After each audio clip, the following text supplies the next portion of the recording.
أعوذ بالله من الشيطان الرجيم. بسم الله الرحمن الرحيم.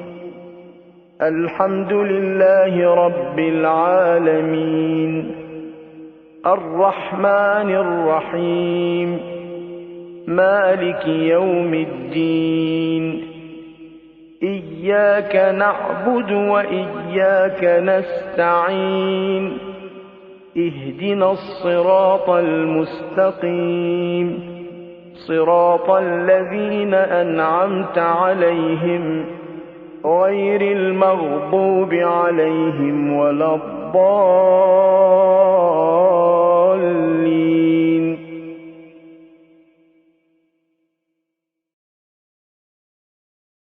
وحجته على العالمين الإمام المنتظر والحجة الثاني عشر اللهم عجل له الفرج ولعنة الله على أعدائهم أجمعين.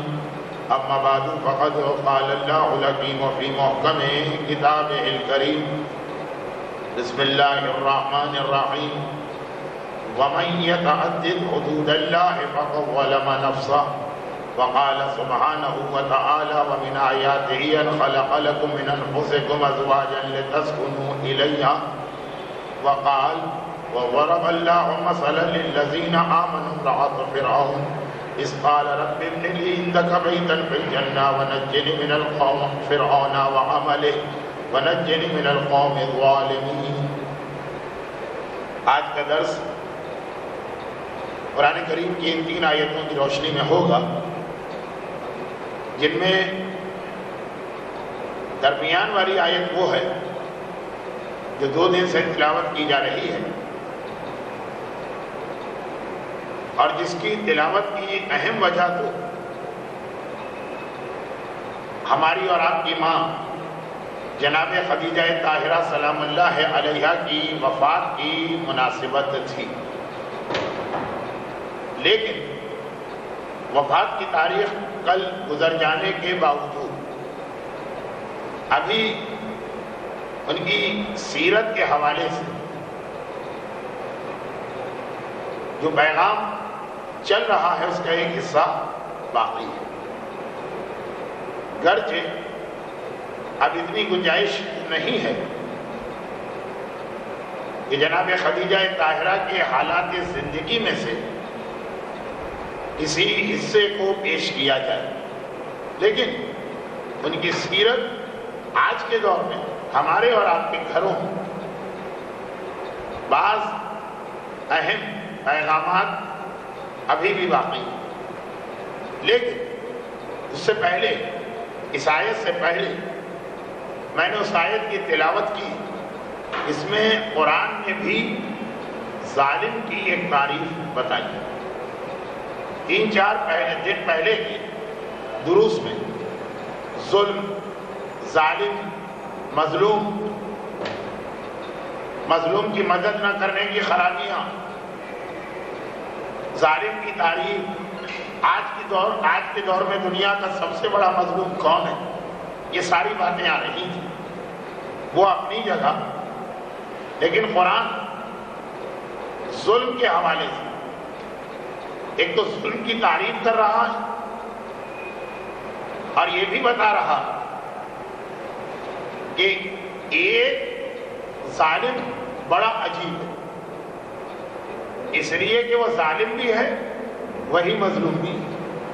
اور یہ ہے آیت ترجمہ وَمَن يَتَعَدَّدْ حُدُودَ اللَّهِ، جس نے اللہ کی قائم کی حدود کو توڑا. جو اللہ نے لائن بنا دی ہے کہ یہاں تک تمہیں رہنا ہے، اس سے آگے نہیں بڑھنا، جس نے اس قائم کی ہوئی لائن کو توڑا، اس سے تجاوز کیا، اس سے آگے بڑھا، فقد ظلم، اس نے ظلم کیا. 2 باتیں تو آگئی.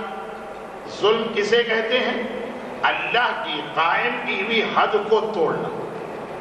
4 دن پہلے ظلم کی تعریف آئی تھی وَقْعُ شَيْءٍ فِي غَيْرِ مَحَلِّهِ، کسی بھی چیز کو جو اس کی جگہ ہے وہاں سے ہٹا کے کہیں اور رکھنا. اب وہی بات، وہی پیغام، قرآن کے الفاظ. اللہ نے ہر ایک کی ایک حد مقرر کی. یہ تمہاری حد ہے. اب عالم کی ایک حد ہے، جاہل کی ایک حد ہے، مرد کی ایک حد ہے، عورت کے لیے ایک حد ہے. ہر ایک کے لیے اللہ نے ایک لائن بنائی ہے. اسے توڑ کے اس سے آگے نکل جانا. قرآن نے کہا فقط ظلم، اس نے ظلم کیا. ظلم کی تعریف یہ ہوگی. چنانچہ اگر ایک عورت کی حد یہ ہے کہ اس کے سر پہ حجاب ہونا چاہیے اور وہ بے حجاب ہو گئی تو اس نے ظلم کیا. اگر ایک مومن کی حد یہ ہے کہ اس کے کان میں کوئی حرام آواز مثل غیبت، تہمت، جھوٹ، گانا نہیں پڑنا چاہیے اور اس کے کان میں یہ آواز گئی تو جو اللہ کی حد تھی اس نے توڑی، یہ ظلم ہو گیا. خالی مارنے کا نام ظلم نہیں، خالی قتل کرنے کا نام ظلم نہیں، خالی بم دھماکوں کا نام ظلم نہیں. وہ تو ہے ہی ظلم. وہ سب تو اپنی لائن کراس کر ہی رہے ہیں، مگر یہ بھی ظلم. اور خدا نے یہ کہا کہ یہ آدمی ظالم ہو گئے. ظلم کسے کہتے ہیں؟ ایک بات. پھر ظالم. اب سوال یہ پیدا ہوتا کہ اس قرآن کی اس آیت میں جو ظلم کی تشریح یا تعریف یا وضاحت ہوئی، اس میں مظلوم کون؟ قتل میں تو ہمیں پتا کہ قاتل ظالم ہے، مرنے والا مظلوم. لیکن یہاں پہ مظلوم کون؟ اللہ کی قائم کی بھی حد کو توڑا، ظلم ہو گیا. جس نے یہ حد توڑی وہ ظالم ہو گئے. اس معاملے میں، اس کیس میں مظلوم کون؟ قرآن نے کہا فقط ظلم نفسہ، اس نے خود اپنے آپ پہ ظلم کیا. تو وہ ظالم بھی ہے، وہ مظلوم بھی. ظالم ان معنوں میں کہ اس نے قانون الہی کی مخالفت کی. یہی مختلف الفاظ ہیں جو اللہ نے ایک لائن ہمارے لیے بنائی.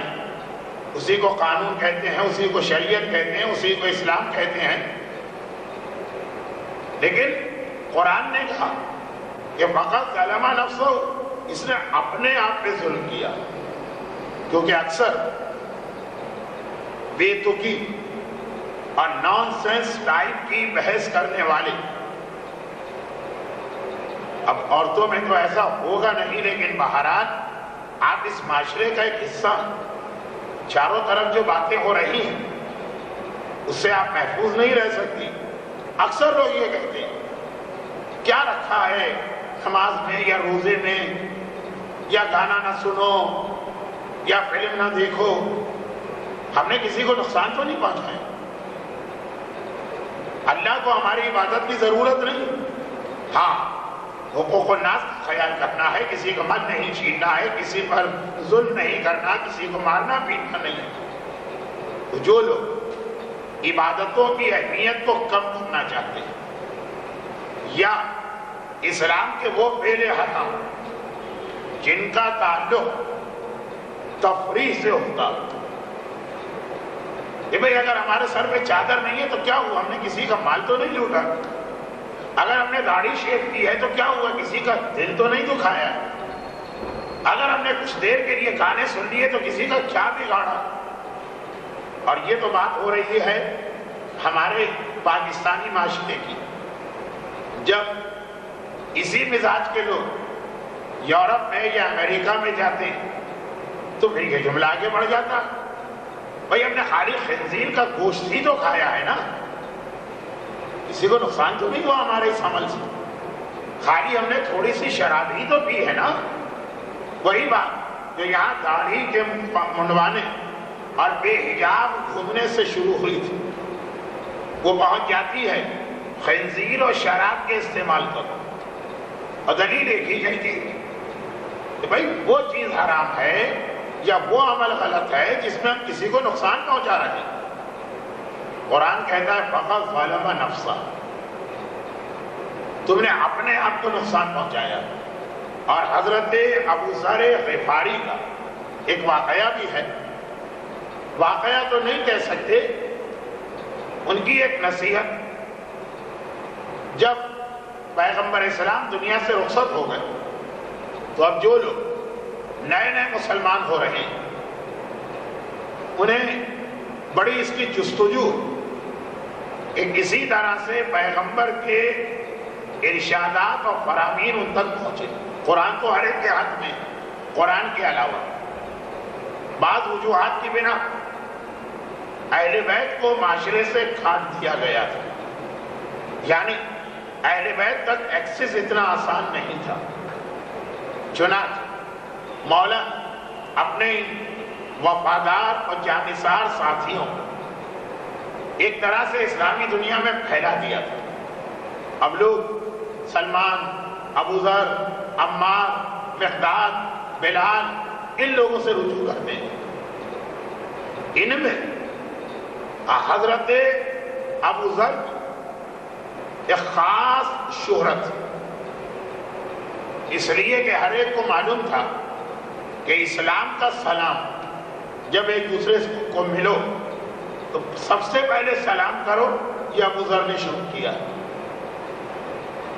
پروردگار کو ابو ذر کا یہ عمل اتنا پسند آیا کہ تا قیام قیامت اسلام کی سب سے زیادہ واضح پہچان سلام بن گیا. سلام خود سلام اپنی جگہ پوری ایک حکمت، لاجک، ریزننگ اور فلسفی رکھتا، مگر آج نہیں. ابو ذر غفاری اللہ کے رسول نے یہ کہہ کر اور زیادہ فضیلت دے دی کہ آج تک آسمان ابو ذر سے زیادہ سچے انسان کے سر پہ سایہ نہیں کیا، اور آج تک زمین نے ابو ذر سے زیادہ سچے انسان کو اپنے آپ پہ نہیں اٹھایا. اور پھر ابو ذر کا لقب لقمان امت. بعض روایات کے مطابق منقول یہ ہے کہ رسول نے فرمایا جیسے بنی اسرائیل کو اللہ نے ایک انتہائی عقل مند اور دانشمند آدمی دیا جنہیں لقمان کہتے ہیں. بعض مسلمان تو حضرت لقمان کو نبی مانتے ہیں. خیر ہمارے عقیدے کے مطابق وہ نبی نہیں تھے، لیکن انتہائی عقل مند، انتہائی دانشمند. اور خاص علماء یہ نصیحت کرتے ہیں کہ آدمی کو اگر موقع ملے تو سورہ لقمان کی تلاوت کے ساتھ اس کا ترجمہ ضرور پڑھے.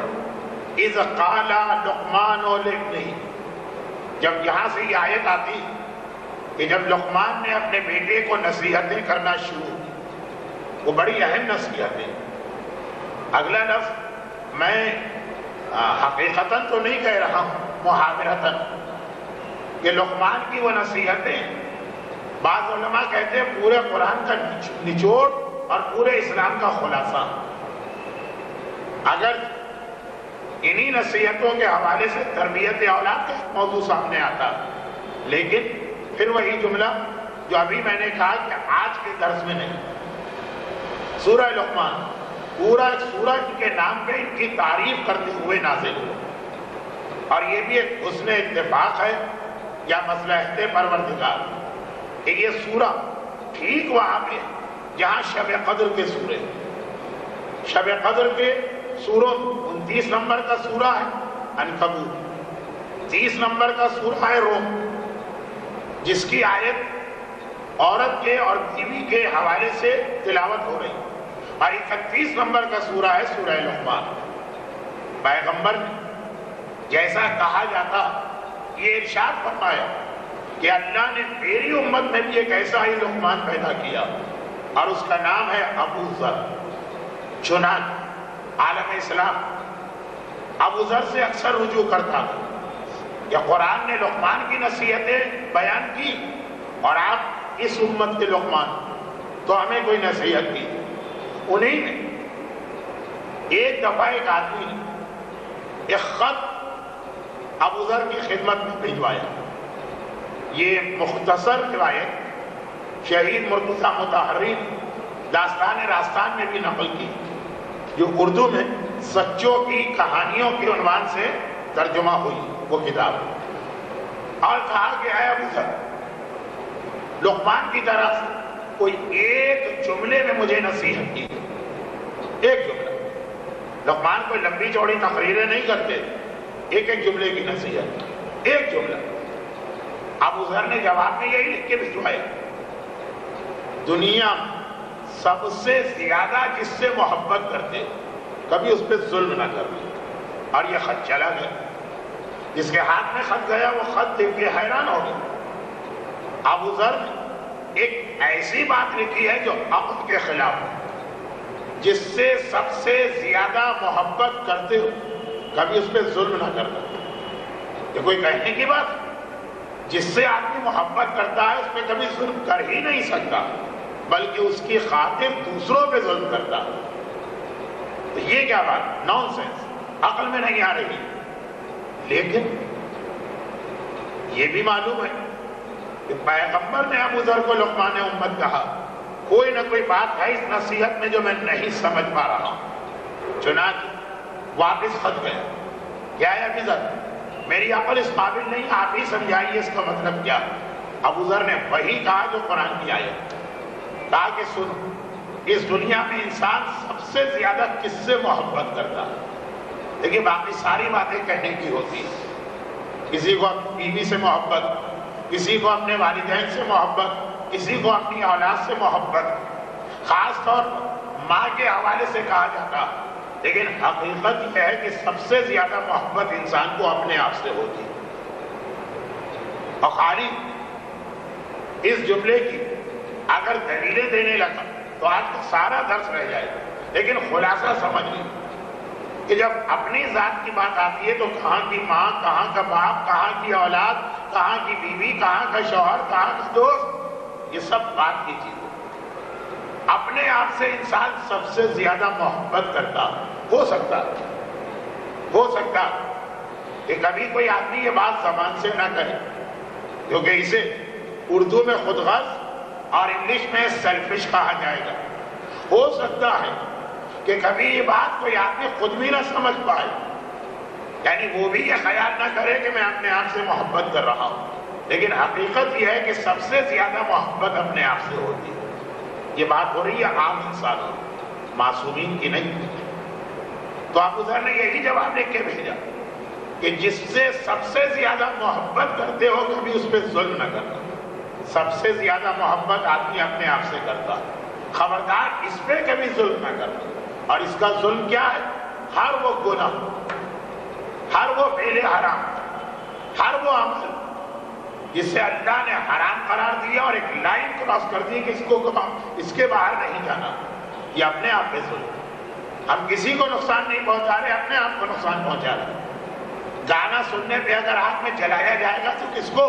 نہ باپ کو، نہ ماں کو، نہ دوست کو، نہ رشتہ دار کو، نہ دشمن کو، ہمیں.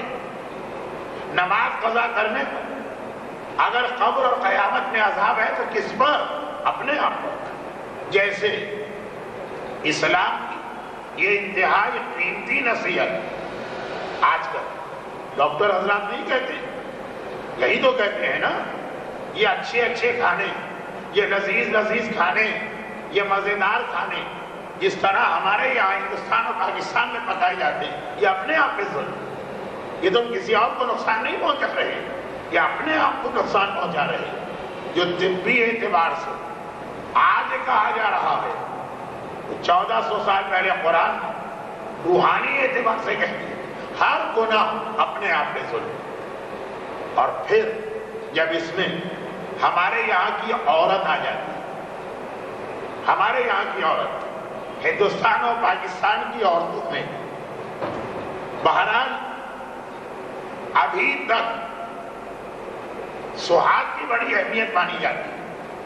اب نہیں پتا کہ آئندہ کیا ہونے والا ہے، کیونکہ یورپ اور امریکہ کے حالات اور واقعات جوکس یا لطیفے نہیں ہیں، واقعی یہ واقعات ہیں، پیش آ رہے ہیں.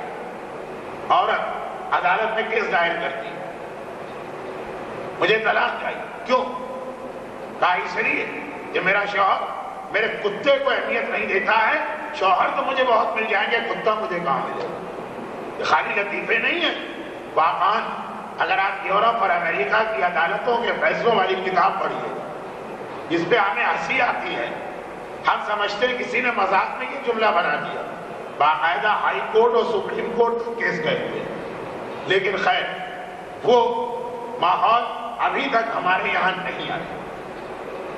انگریزی ماحول کی پیروی میں گانے کا رواج بہت بڑھ گیا، ڈسکو کا رواج بہت بڑھ گیا، عورتوں کے بیہودہ لباس کا رواج بہت بڑھ گیا، کھانے بھی آج کل ہمارے بچے وہاں کے کھانے لگے، لیکن ابھی تک کم از کم سہاگ کے حوالے سے عورت کی نگاہ میں اس کے شوہر کی ایک اہمیت ہے، ایک قیمتی چیز مانا جاتا ہے۔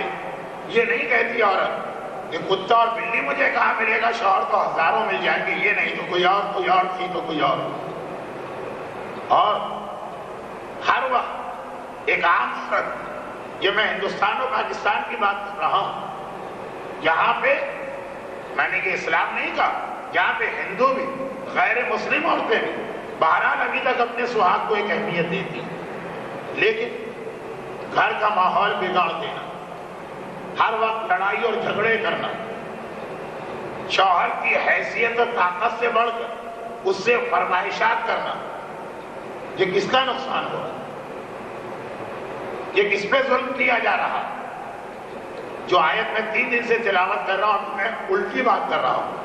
آیت نے کہا بیوی اس لیے ہے کہ گھر میں سکون ہو، تو جو عورتیں گھر میں بے سکونی لے کے آ رہی ہیں وہ کس کا نقصان کر رہی ہیں؟ آخر میں جا کے کس کا نقصان ہوگا؟ یہ واقعہ مشہور حدیث بحار الانوار میں بھی ہے، حیات القلوب میں بھی ہے۔ اگرچہ یہ واقعہ یا یہ حدیث زیادہ تر احترام والدین میں پڑھی جاتی، لیکن اس میں باپ اور ماں کے احترام کے علاوہ اس حوالے سے بھی پیغام جناب خدیجہ طاہرہ کا وہ رول جس میں اہم ترین بات یہ ہے کہ پیغمبر کے دل کو ایسا سکون پہنچائے، جو رسول ساری کائنات کو سکون دینے والا ہے، تبھی تو ان کا لقب ہے رحمت للعالمین، تو جو ان کے دل کو سکون پہنچائے۔ جناب رباط کی وہ شخصیت کہ سرکار سید الشہداء مجمع عام میں کہتے میرا دل ہی نہیں لگتا اس گھر جس میں رباب نہ ہو، تو یہ عورت کا یہ رول خدیجہ طاہرہ اور خاندان اہل بیت کی خواتین کا اپنے گھر کو اس طرح چلانا۔ جب ہماری عورتیں مغربی دنیا کی دیکھا دیکھی چل تو اسی راستے پہ رہی ہیں جہاں آخر میں کتے کی اہمیت شوہر سے زیادہ ہوگی، لیکن ابھی پہلا قدم اٹھایا تو انہیں بتا دیا گیا کہ بھائی چلتے چلتے تمہیں دھوکا ہوا، ذرا سے ایسا ہوتا ہے نا کہ ہم کسی کے گھر جا رہے ہیں اور ذرا سی ایک ٹرننگ غلط مڑ گئی، ایک گلی پہلے یا ایک گلی بعد چلے گئے تو منزل سے دور ہو جائیں گے۔ ابھی ابتدا ہے، پہلے ہی قدم اٹھایا ہے، چنانچہ ان کو بتانا وہ سکون، یہ بے سکونی فائدہ کس کو ہے، نقصان کس کو ہے۔ یہ جملہ میں نے کل کہا تھا، ایک بار پھر اسے دوہرا جناب خدیجہ طاہرہ، عجب مجھے یہ یاد نہیں ہے کہ یہ جملہ خواتین کے درس میں آیا تھا کہ مردوں کی مجلس میں۔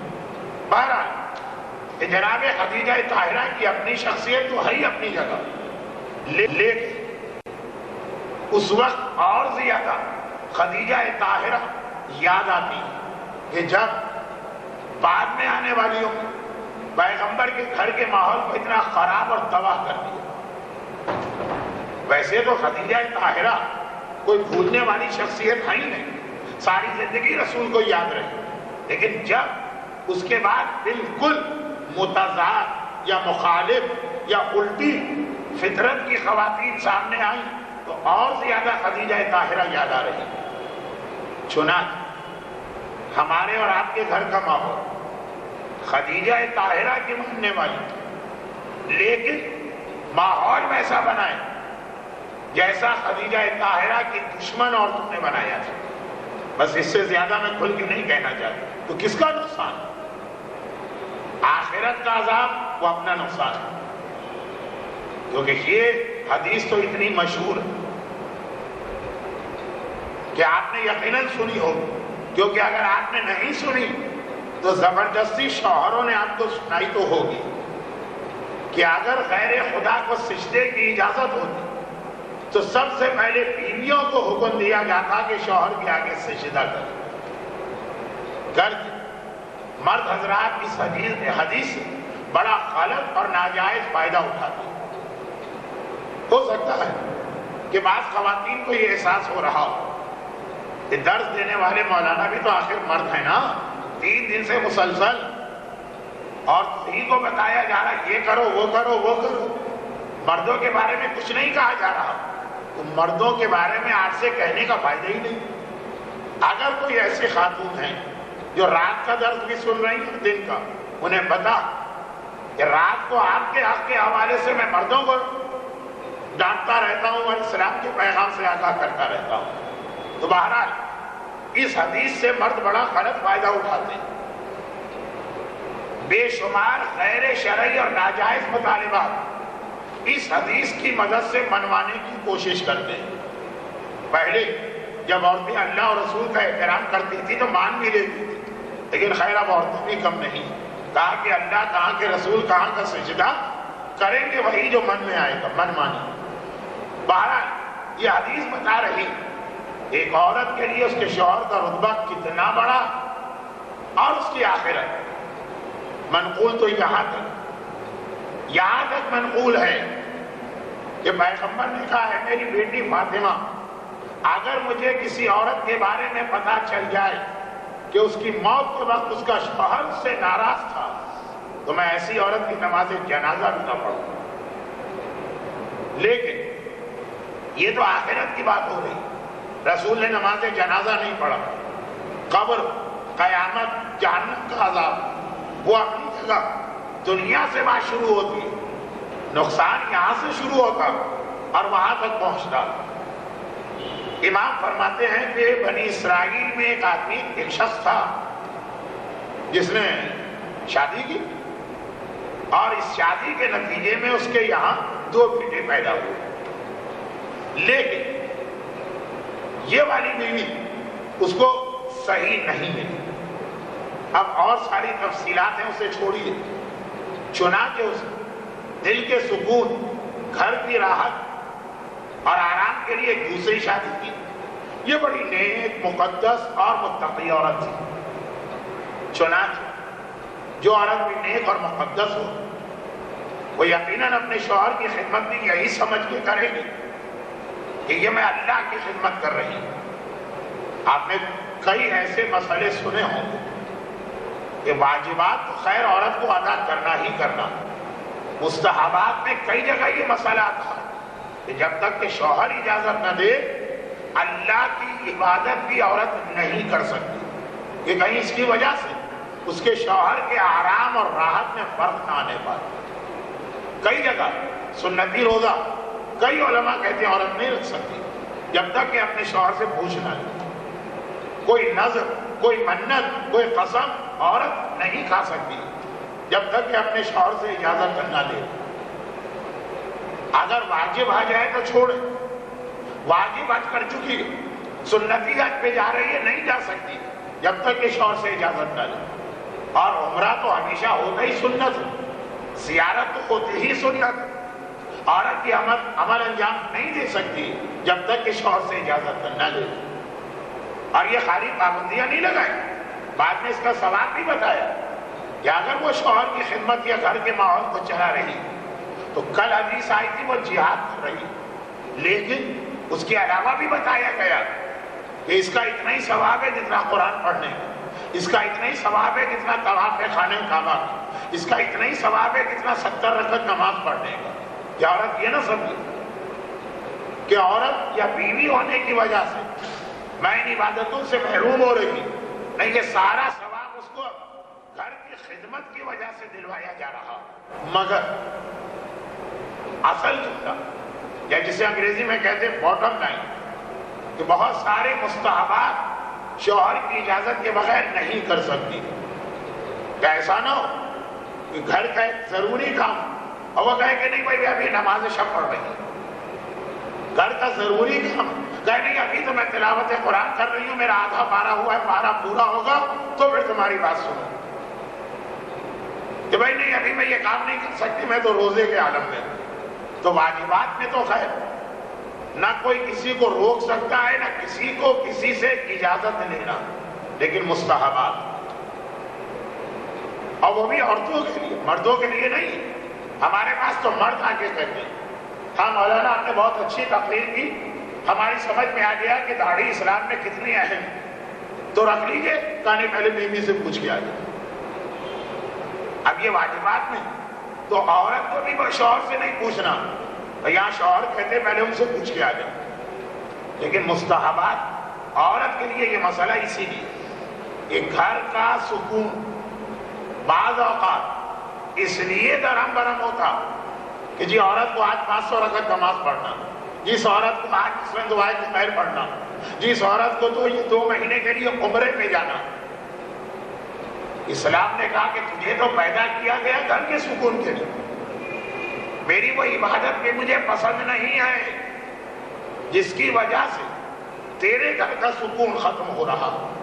لیکن یہ مسئلہ اتنا عام نہیں ہے جتنا میں نے ابھی بتایا، وقت کم تھا اور اصل موضوع یہ نہیں۔ بہرحال اسی لیے کہا گیا کہ 14 دن کے درس، 1 مہینے کی تقاریر سب بیکار، سارا سال اپنا علم الگ سے خود بڑھانا پڑتا، لیکن وہ بھی مراجع کی کتاب سے۔ ہمارے یہاں معاشرے میں آج کل ایسی عورتیں بھی بہت پیدا ہو گئی، 2-4 کتابیں کہیں سے پڑھ لی اور باقاعدہ خواتین کو تعلیم دینے کے لیے میدان میں اتر آتی۔ کم علم رکھنے والے سے تعلیم حاصل کرنا اور اپنی جہنم خریدنا۔ بہرحال واقعہ پورا ہو، گھر کے سکون کے لیے دوسری شادی کی، اور جو بڑی نیک اور مقدس عورت چنا، اس نے واقعاً اپنے شوہر کے دل کو خوش بھی کیا، اور جب اولاد پیدا ہو تو سب سے زیادہ اثرات تو ماں ہی کے ہوتے۔ پہلی 2 اولاد انتہا سے زیادہ گستاخ، نافرمان، بدتمیز، ہر وقت باپ کو تنگ کرنے والی، اور تیسری اولاد انتہا سے زیادہ خدمت گزار۔ خیر انتقال ہو گیا، بڑی جائیداد چھوڑ کے گیا۔ اس زمانے میں ایک مسئلہ تھا، اب نہیں، اور وہ یہ کہ ہر مرنے والے کو یہ اجازت تھی کہ وہ وصیت کر کے جسے چاہے اپنی جائیداد یا میراث یا ورثہ یا ترکہ دلوا سکتا تھا، اور جسے چاہے محروم کر سکتا تھا۔ یہ مسئلہ قوم موسیٰ وغیرہ میں تھا۔ پیغمبر کے آنے کے بعد یہ ساری شریعت ختم ہو گئی، اب نہیں ہے۔ ہمارے اب بھی ایسے جاہل اور نادان لوگ بیٹھے، باپ نے اعلان کر دیا میرے بعد میں نے اپنے بیٹے کو آخ کیا، اسے کچھ نہ دلوایا جائے۔ تمہیں حق ہی نہیں اب یہ کہنے کی، آخ کر سکتے ہو لیکن آخ کا ترکے سے کوئی تعلق نہیں۔ آج بھی ہم دیکھتے کتنے ہی لوگ یہ سمجھ رہے ہیں کہ وہ کھولا اتنا ناراض مرنے والا تھا، اس کو میری میراث میں سے کچھ نہ ملے۔ خالی باپ کی بات بیٹے کی بات نہیں ہوتی، اور بھی جن کا حق بنتا۔ یہ اصل ان مومنین اور مومنات کو بہت دیر سے اطلاع ہے۔ یہ مسئلہ تھا حضرت ابراہیم اور حضرت موسیٰ کی شریعت میں 4000 سال پہلے۔ ان بیچاروں کو آج پتہ چلا جب وہ شریعت کینسل ہو چکی، اور یہی وجہ ہے کہ آج بھی یورپ اور امریکہ میں شریعت موسیٰ کے اس مسئلے پہ عمل ہوتا۔ ہر آدمی کو یہ اختیار اپنی ساری جائیداد بیٹے کو دے، بیٹی کو دے، بیوی کو دے، بلی کو دے، کتے کو دے، یہ اس کی مرضی۔ وہاں کی عدالت اسی میں فیصلہ کرتی ہے کیونکہ یہ اس مذہب کا مسئلہ تھا۔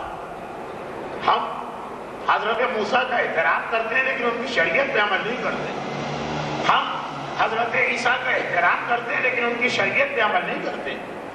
شریعت ہمارے لیے شریعت محمدی جو آخری اور قیامت تک والی شریعت، اس میں یہ مسئلہ نہیں۔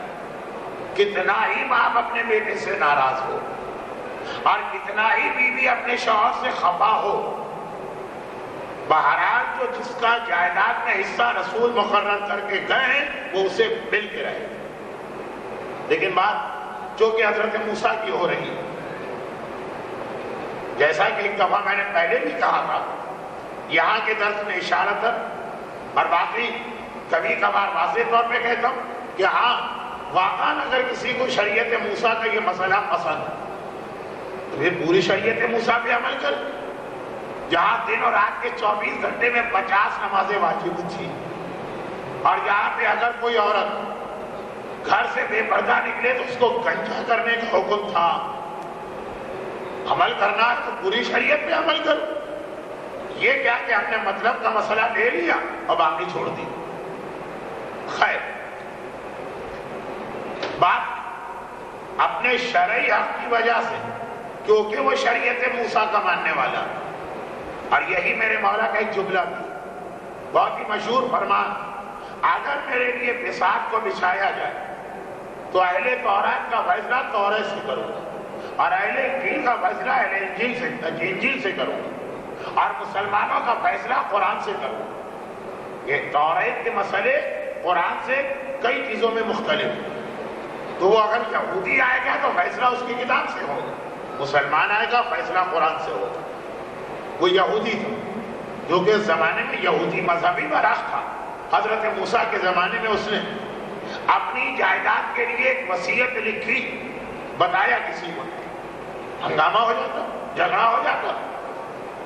جب وہ مرا اور وصیت اس کی دیکھی، وصیت یہ تھی کہ میرے 3 میں سے خالی ایک بیٹے، یہ میرا سارا ترکہ اور تعداد دیا جائے۔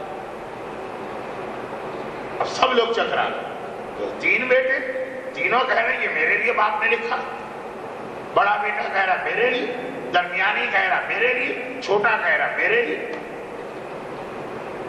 ایک اور دیدار ہونا اور بات ہے، لیکن اپنا حق بغیر کسی وجہ کے چھوڑ دیں، حق کا مطالبہ لے کر تو رسول کی وہ بیٹی بھی دربار خلافت میں گئی کہ جس کی نگاہ میں یہ ساری دنیا کی کوئی حیثیت و حقیقت ہی نہیں ہے۔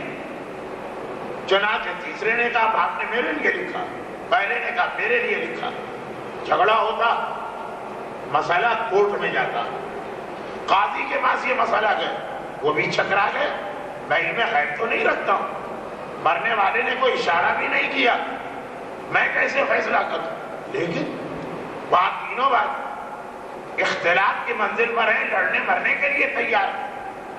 ہو سکتا ہے کہ پہلے آخری اس منزل پہ نہ آتا، پہلے تو کے درمیان تو خون کی ندیاں بہ جاتی، اور دین اور شریعت ہوتی اس لیے تاکہ فتنہ و فساد کا خاتمہ کیا جائے۔ قاضی نے کہا کہ جو تورات ہے اور جو اصول مذہب ہے اس سے تو میں فیصلہ نہیں کر پا رہا، ہاں یہ ہو سکتا کہ اب تم لوگ بنو عطام کے پاس چلے جاؤ، میں بھی ان کے پاس جاتا ہوں ایسے معاملات میں۔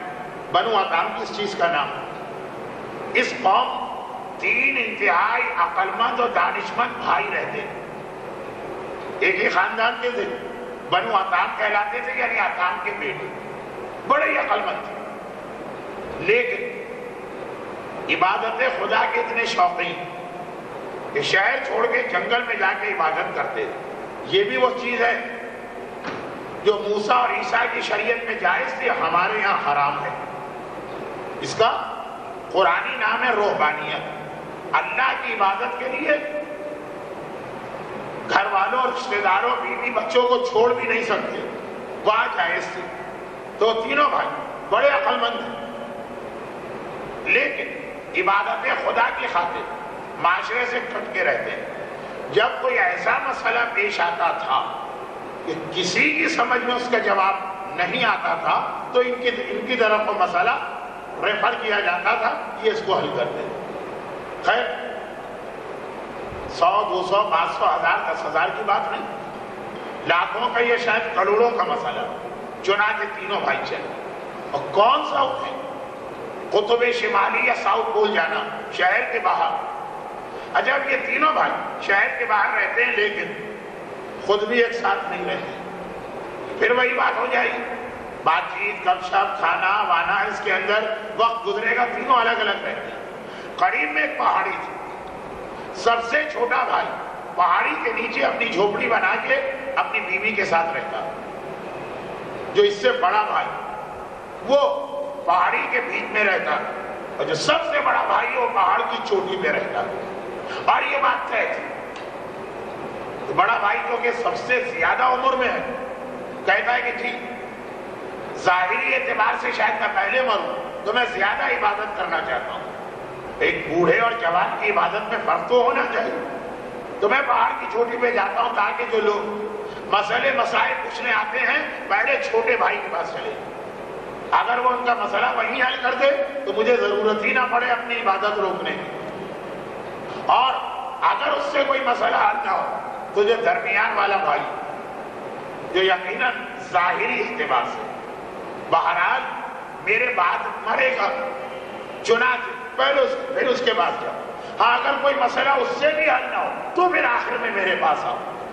مومنین کے جھگڑے طے کرانا اسلام میں یہ بھی ایک عبادت. خالی نماز ہی عبادت نہیں ہے, خالی روزہ ہی عبادت نہیں ہے.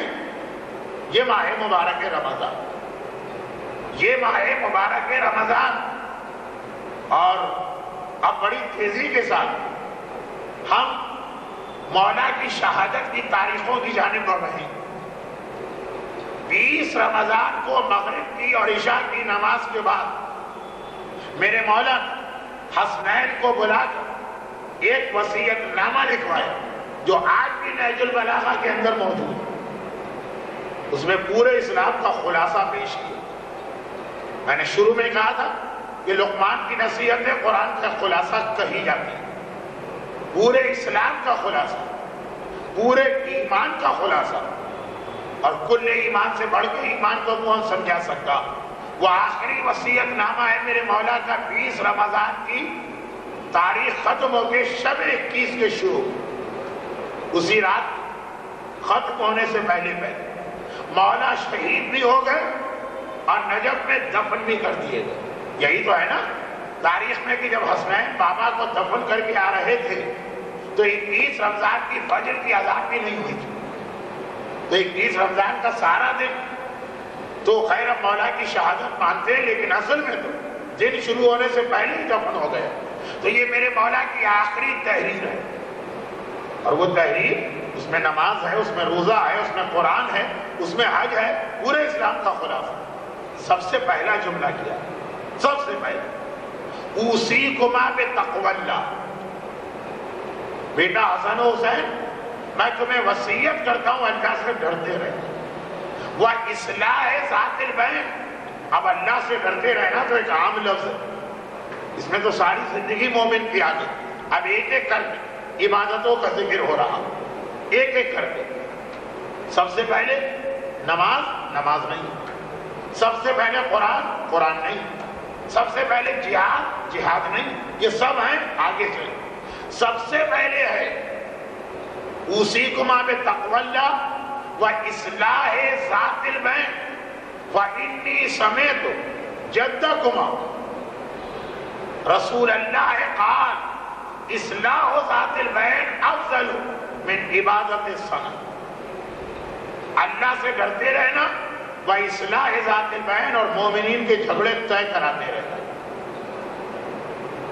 جہاں تو آدم میں اختلاف نظر آئے, اچھا کوئی حکم اللہ ہماری طاقت سے زیادہ تو نہیں دے رہا جتنی ہماری طاقت ہے, کیونکہ میرا مولا کہتا ہے فَإِنِّي قَدْ سَمِعْتُ, میں نے اپنے کانوں سے سنا جدکما, تمہارے نانا وہ ارشاد فرما رہے ہیں اصلاح ذات البین افضل و عبادت سنت. دو مومنوں کے درمیان ایک اختلاف دور کرانا پورے سال کی سنت عبادت سے زیادہ بہتر. ایک آدمی سارا سال مصلی پر بیٹھ کر پورا سال نماز پڑھتا رہا, سال کے 365 دن روزے رکھتا رہا, اور دوسرے آدمی نے دو مومنوں کے ایک اختلاف کو ختم کرایا. اس کا ثواب زیادہ ہے اس سے. ہاں واجبات اپنی جگہ ہے, لیکن اتنی بڑی یہ نیکی قرار پا رہی ہے. بہت ہی مشہور ایک صحابی ہے مفضل ابن عمر, ہمارے چھٹے امام صادق آل محمد امام جعفر صادق علیہ السلام کے صحابی. بڑے اہم بھی ان کے حالات اور واقعات, خاص طور پر ان کی 2 حدیثیں بہت اہم. ایک جس میں آخری زمانے کے حالات بیان ہوئے, یہ مفضل ہی ہیں جن کی حدیث میں امام کا جملہ آیا کہ میرا بیٹا ظاہر ہونے کے بعد پہلی جنگ اسے اپنے شیعوں سے کرنا پڑے گی جو اس کا انتظار کر رہے ہیں. یہ مفضل کی روایت ہے. اور دوسری ان کی ایک کتاب ہے توحید مفضل، وہ بھی بڑی اہم کتاب ہے اگر کبھی مل جائے تو. اس کا کتاب کا خلاصہ نہیں، انٹروڈکشن، تعارف، اسی کتاب داستان راستان یعنی سچوں کی کہانیوں میں، جس کا حوالہ آج شروع میں بھی آ چکا کہ ایک بار مدینے کے اندر مغربی دنیا سے کچھ بہکانے والے لوگ آئے تھے، سائنٹسٹ، بڑے بڑے ریسرچ اسکالر. مدینے میں آ کے انہوں نے نوجوانوں کو اپنے پاس جمع کیا اور ایک بار اللہ کے بارے میں شک پیدا کرنے لگے. کون اللہ، کہاں کا اللہ، یہ کائنات خود ہی بنی. مفضل گھبرا کے امام کے پاس ہے، مولا خزم ہو رہا حاکم وقت کو تو اپنے تاج و تخت و خزانے کے علاوہ کسی چیز کی پرواہ نہیں. بچے گمراہ ہو رہے ہیں، نوجوان بہک رہے ہیں. امام نے مفضل کو 4 دن اپنے پاس بٹھایا، صبح سے شام، اور 4 مختلف طریقوں سے وجود پروردگار کو ثابت کیا. ایک دن زمین کی مدد سے، ایک دن انسانی جسم کی مدد سے، یہ آنکھ، یہ کان، یہ زبان، یہ ناک، یہ ہڈیاں، یہ دل، یہ ہاتھ، یہ پاؤں. ایک دن آسمانی چیزوں کی مدد سے، اور ایک دن جانوروں اور نباتات کی مدد سے. ایک عظیم کتاب بنی کا ابو جاؤ، اور جو سائنسی بات کرے اس کا جواب دے. لیکن ان کی ایک اور خاصیت یہ تھی کہ امام نے انہیں اپنا نائب بنایا تھا، نمائندہ. جیسے تیسرے درس میں غالباً آیا تھا، دوسرے بشور حافی بغداد میں نائب تھے، ان کو امام نے مدینے میں اپنا نائب بنایا. ایک دن یہ مدینے کی ایک گلی سے گزر رہے، 2 مومنوں میں جھگڑا ہو رہا، تلخ کلامی، اونچی آواز، ہاتھ بات تو نہیں اٹھایا لیکن زبانی جھگڑا. مفضل ایک مرتبہ قریب آئے، دونوں کو لباس سے پکڑ کے کھینچا، قریب میں اپنا گھر میں لے جا کے دروازہ بند کیا. کہا کیا بات ہے، تم امام کے چاہنے والے، ماحول دشمنان اہل بیت کا ہے، تمہارا ذرا سا جھگڑا کتنی بڑی شیعت کی اور امامت کی توہین ہوگی. بات کیا؟ پتا چلا 2 کاروباری آدمی، گھنٹہ گھر کے قریب شاید ان کی دکان ہو، وہ جو بھی مدینے کا گھنٹہ گھر ہو، اور جھگڑا ہو گیا. ایک کہہ رہا میں نے اسے اتنا مال دیا تھا، اس نے پیسے نہیں دیے. دوسرا کہہ رہا میں دے چکا، نہ گواہ، نہ لکھت پڑھت، نہ کوئی اور طریقہ. مفضل نے کہا بھائی اتنی سی بات، کتنے روپے کا جھگڑا؟ پتا چلا 1000 دینار، آپ کے شاید 1 لاکھ.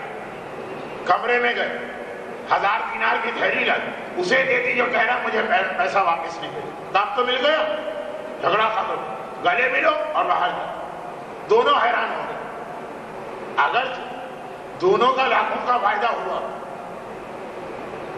اسے مل گیا، اس کی گردن سے یہ بہرحال شکنجہ دور ہو گیا، مگر دونوں حیران. دونوں کو خوش ہونا چاہیے. حیران، مفضل ہمیں تمہاری حالت بتا، ہم تو کاروباری آدمی ہیں، ہماری دکان ہے، ہمارے پاس پیسہ، 1,00,000 دینار کا نقصان ہم سے برداشت نہیں ہو رہا تھا. تم کہاں کے اتنے مالدار آ گئے، تم تو ایک عام آدمی ہو، ہمارے مقابلے میں مالی اعتبار سے بہت کمزور ہو. کہا یہ میرا پیسہ ہی نہیں. ارے تو کس کا پیسہ لا کے ہمیں دے دیا؟ کہا یہ امام کا پیسہ. اور امام نے کہا کہ جب ہمارے شیعوں کے درمیان پیسے کا جھگڑا ہو جائے اور کسی طرح طے نہ ہو اور کوئی آدمی سچ بولنے کو تیار نہ ہو، ہمارے مال میں سے اس کو دو، ان کا جھگڑا ختم کراؤ، اس لیے کہ 2 مومنوں کا جھگڑا ختم کرانا. اب جو قصوروار ہے تو قبر میں تو جائے گا نا، قیامت میں تو جائے گا، وہاں جو اس کو سزا ملنا مل جائے گی. اس دنیا میں تو جھگڑا نہ ہو. ایک تو اللہ ویسے ہی فساد پسند نہیں کرتا، اور پھر ہمارے دشمنوں کی معاشرے میں اکثریت ہے. اگر ہمارے ماننے والے ہی لڑنے لگے تو کتنی توہین، کتنی بدنامی شیعت کی بھی ہوگی اور امامت کی بھی ہوگی. کہاں تو امام یہ فرمان، ہمارا مال دے کے ان کا جھگڑا ختم کرو. یہ نہیں کہہ رہے جو قصوروار ہے وہ بالکل صاف چھوٹ گیا. یہ 1000 دینار جس نے غلط لیے قیامت میں پکڑا جائے گا. لیکن یہاں کہاں تو امام، اور وہ امام جو تمام اماموں کا سردار ہے، مولا، شہادت سے کچھ پہلے 3 دن کے زہر کے اثر سے تڑپتے ہوئے بھی یہ کہیں کہ 2 مومنوں کا جھگڑا طے کراؤ 1 سال کی عبادت سے زیادہ ثواب۔ اور کہاں ہم جھگڑا تو کیا طے کرائیں، ہم خود ہی بھوس میں چنگاری ڈال کے بھی جمالوں کی طرح کونے میں کھڑے ہو کے تماشا دیکھتے۔ کتنے جھگڑے آج ہمارے معاشرے میں اس لیے ہوتے ہیں کہ صاحبان ایمان کی اکثریت نان انوالومنٹ، ہمیں کسی معاملے میں دخل دے نہیں رہی۔ یہ تو وہ فکر تھی جو علی کے زمانے میں صفین کی جنگ میں ہوئی تھی، کہا کہ ہمیں پتا ہے کہ علی بہت افضل اور ہمیں پتا ہے کہ معاویہ بہت برا، لیکن ہم بہت شریف آدمی ہیں، نہ لینے میں نہ دینے میں، خود ہی اپنا معاملہ نمٹا دیں۔ یہ تو وہ فکر تھی جو کربلا کے موقع پہ کئی لوگوں کو اپنے گھر میں بٹھا گئی۔ ہمیں کیا معاملہ، ہمیں کیا سروکار کسی کے لڑائی جھگڑے سے، حسین افضل ہے، یزید شرابی ہے، خود ہی نمٹ گئی۔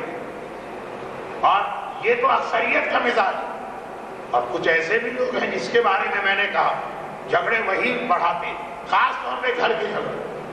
خواتین کے اکثر جھگڑے کیوں بڑھتے ہیں؟ ایک خاتون آئی، ساس سے کچھ لگائی بجائی کی، بہو سے جا کے کچھ لگائی بجائی۔ لیکن یہ آج کا موضوع نہیں، یہ ہے بہت اہم موضوع ہے، لیکن آئندہ 2 دنوں میں کسی دن آئے گا، آج بہرحال نماز، روزہ، تلاوت قرآن اپنی جگہ، صاحبان ایمان کے اختلاف دور کرانا یہ بھی ایک عبادت۔ لیکن بڑے بھائی نے کہا اگر چھوٹا بھائی یہ مسئلہ حل کر سکتا تو ظاہری اعتبار سے اس کے پاس ابھی دنیا میں عبادت کا وقت زیادہ، وہ تھوڑا سا وقت ادھر دیتے تو کوئی بات نہیں، میرے پاس وقت کم ہے، بالکل قبر میں پاؤں لٹکائے بیٹھا ہوں، تو جب واقعا میرے بغیر مسئلہ حل نہ ہو تو میں راضی ہوں، آؤ، لیکن اسی وقت کہ جب کوئی چارہ کار نہ ہو۔ اب روایت میں تینوں کی عمر نہیں لکھی، واقعہ آسانی سے سمجھ میں آ جائے اس لیے بطور مثال میں کہتا ہوں۔ بڑا بھائی، اس کی عمر ہے تقریباً 100 سال، بیچ والے بھائی کی ہے 90 سال، اس سے چھوٹے بھائی کی 80 سال۔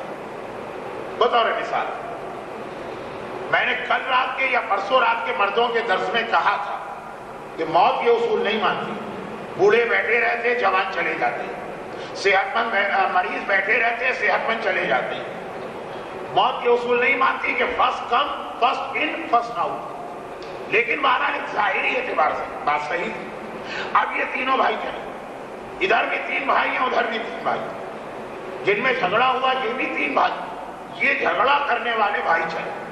قاضی نے کہا میرے بھی علم اور عقل کی حد سے باہر ہے یہ مسئلہ، وہاں جاؤ۔ اب پہاڑ کے قریب پہنچے، پہلے چھوٹا بھائی، وہیں اس کا مکان تھا، گئے، دیکھا بہت ہی بوڑھا، جھریاں پڑی ہیں سر کے، داڑھی کے، بھووں کے بال سفید، کمر جھکی ہے، ٹھیک ہے، عام طور عقل مند آدمی عمر کے تجربات کی وجہ سے بھی ہوتا تو بوڑھے آدمی ہی زیادہ عقل مند ہوتے۔ مولا کی حدیث بھی جوان کے جوش سے زیادہ مجھے بوڑھے دانش مندی اور عقل مندی پسند۔ چنانچہ دیکھا کہ بہت ہی بوڑھا ضعیف، کمر جھکی ہے، سر داڑھی کے بال سفید ہیں، چہرے پہ جھریاں، ٹھیک ہے 80 سال کا ہے، ایسا ہی ہونا چاہیے۔ اس نے پوچھا کیوں آئے ہو؟ کہا یہ مسئلہ۔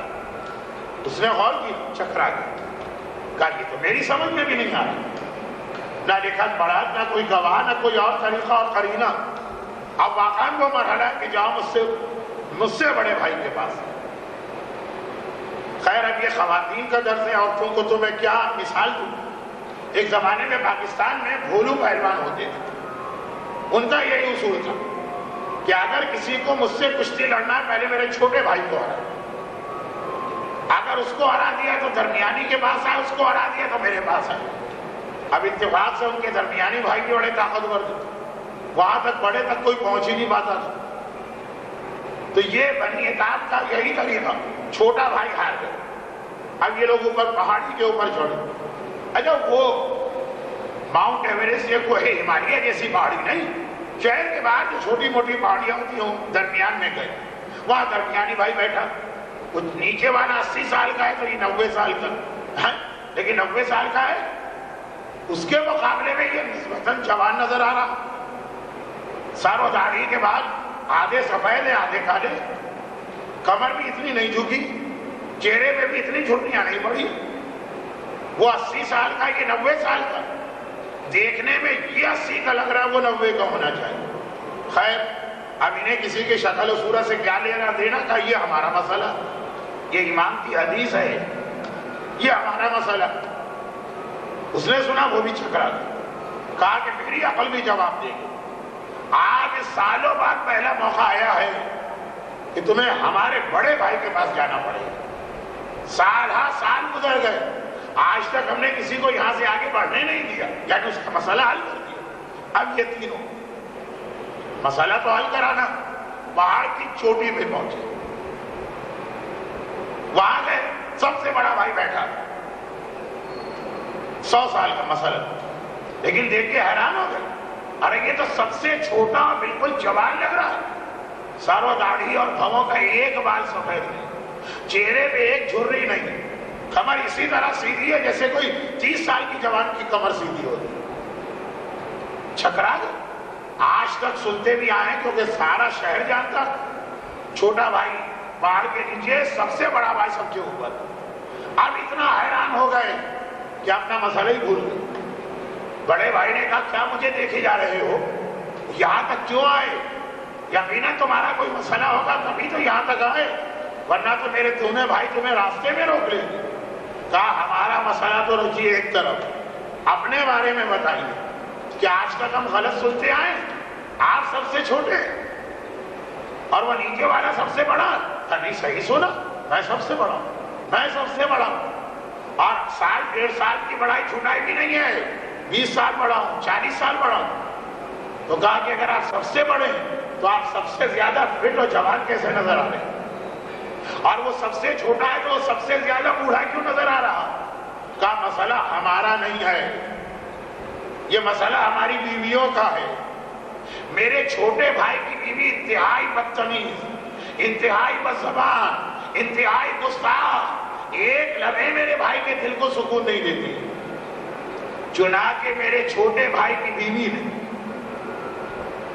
میرے بھائی کو جوانی میں بوڑھا کر دیا. اور جو بیچ والا بھائی اس کی بیوی بیچ والی، کسی دن خوش تو بہت خوش، پراٹھے پکائے جا رہے ہیں اور گجریلا بنایا جا رہا، بریانی بن رہی ہے اور چکن کڑھائی بن رہی ہے.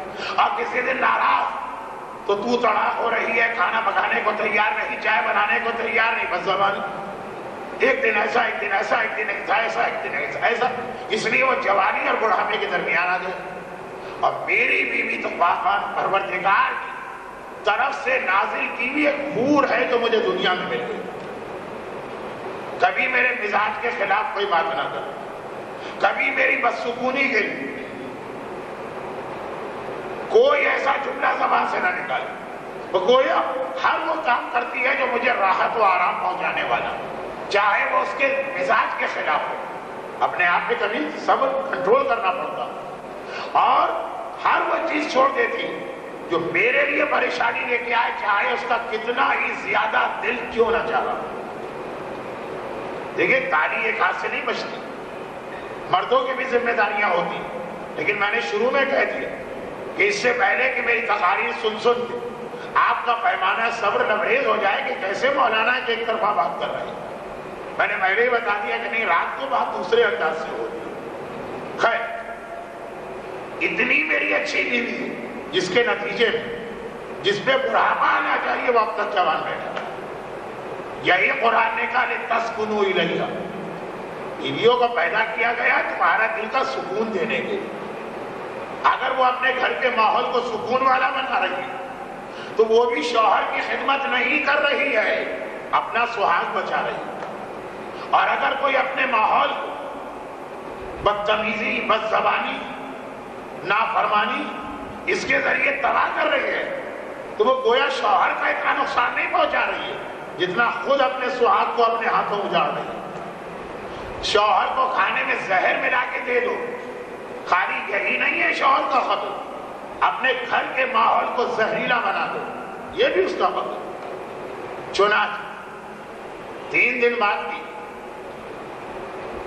محفل کے حوالے سے ایک جملہ ابھی سے عرض کر رہا ہوں. ہو سکتا ہے کہ 3 دن بعد کی بات آئے تھی، لیکن جملہ یہی کہ یہ ہمارے نہیں، ہمارے بھی، لیکن خود برادران اہل سنت کے بڑے بڑے علماء نے لکھا کہ اللہ کے رسول کو پروردگار نے ظاہری شہادت نہیں دی، لیکن شہادت بہت بڑا رتبہ، تو ان کی اولاد حسن اور حسین کے ذریعے سے رسول کو شہادت ملی۔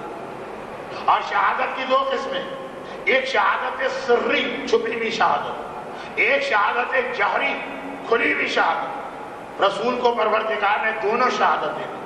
حسن کو زہر دیا گیا، جن امام حسن کی ولادت کی تاریخ 3 دنوں کے بعد شب آ رہی، یہ زہر دیا گیا چھپی شہادت۔ حسین کو علی اعلان مجمع عام میں کھلے میدان میں دن کی روشنی میں تلوار سے شہید کیا گیا، یہ کھلی شہادت۔ تو حسن کی چھپی شہادت، حسین کی کھلی شہادت، یہ دونوں اصل دونوں نوازوں کی شہادت اصل میں نانا کی شہادت بنی۔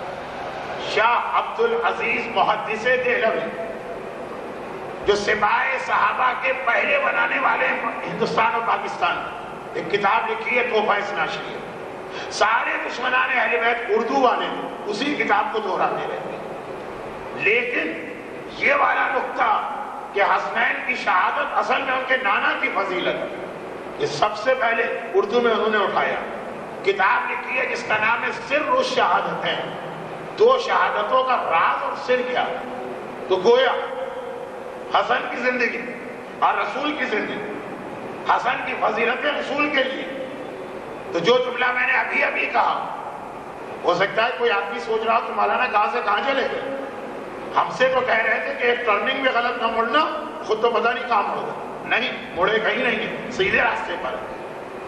حسن کو ایسی بیوی ملی جس نے واقعاً کھانے میں زہر ملا کے شوہر کو دیا، اور رسول کو ایسی بیویاں ملی جنہوں نے زہر تو شاید اس طرح نہ دیا ہو، لیکن اپنی زبان، اپنے انداز، اپنی نافرمانی اور اپنی گستاخی سے پیغمبر کے گھر کے ماحول کو ایسا تباہ کر کے رکھ دیا کہ اگر حسن کی شہادت رسول کی شہادت، تو حسن کی یہ بیوی جودہ بنت اشعث ابن قیس کندی، یہ بیوی انہی بیویوں کی مثال، یہ پانی میں زہر ملا کے حسن کو دے رہی، وہ اپنی زبان اور نافرمانی کی وجہ سے پیغمبر کے گھر کو زہریلا بنا رہی۔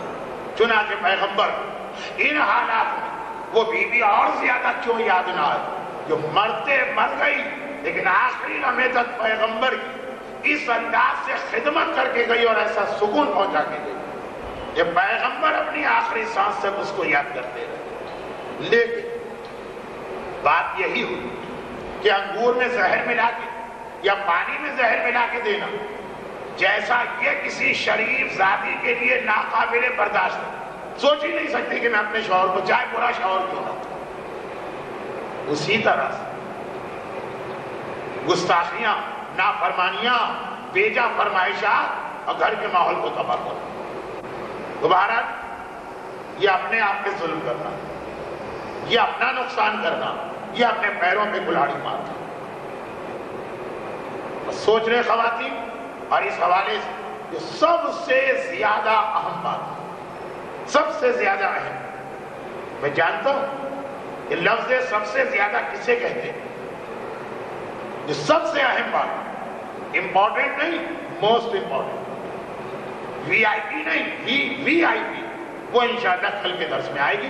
آج کا درس تھوڑی سی تاخیر کے ساتھ نہیں، اس لیے ختم ہو گئی، یا اس لیے تھوڑی تاخیر ہو گئی کہ کسی نے کہا کہ نہیں مولانا آج بچوں کے اسکول آنے کا مسئلہ نہیں ہے، سب کے بچے گھر میں ہیں، تو کل سے جو آخری 3 درس ہیں وہ انشاءاللہ 55 منٹ اور 7 منٹ کے درمیان مکمل ہو جائیں گے، تاکہ گزشتہ 3 دروس سے جو بعض خواتین کو شکایت ہو گئی وہ بھی دور ہو جائے، اور آخری بہت اہم پیغام بھی آپ تک پہنچ جائے۔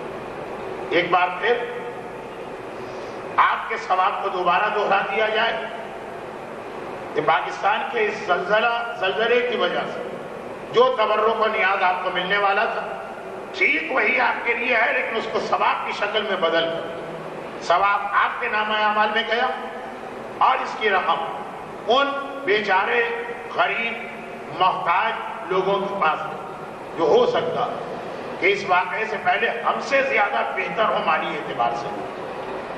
پروردگارہ خدیجہ طاہرہ کی ساری بیٹیوں کو اپنی ماں خدیجہ طاہرہ کی سیرت پہ چلنے کی توفیق عطا فرما.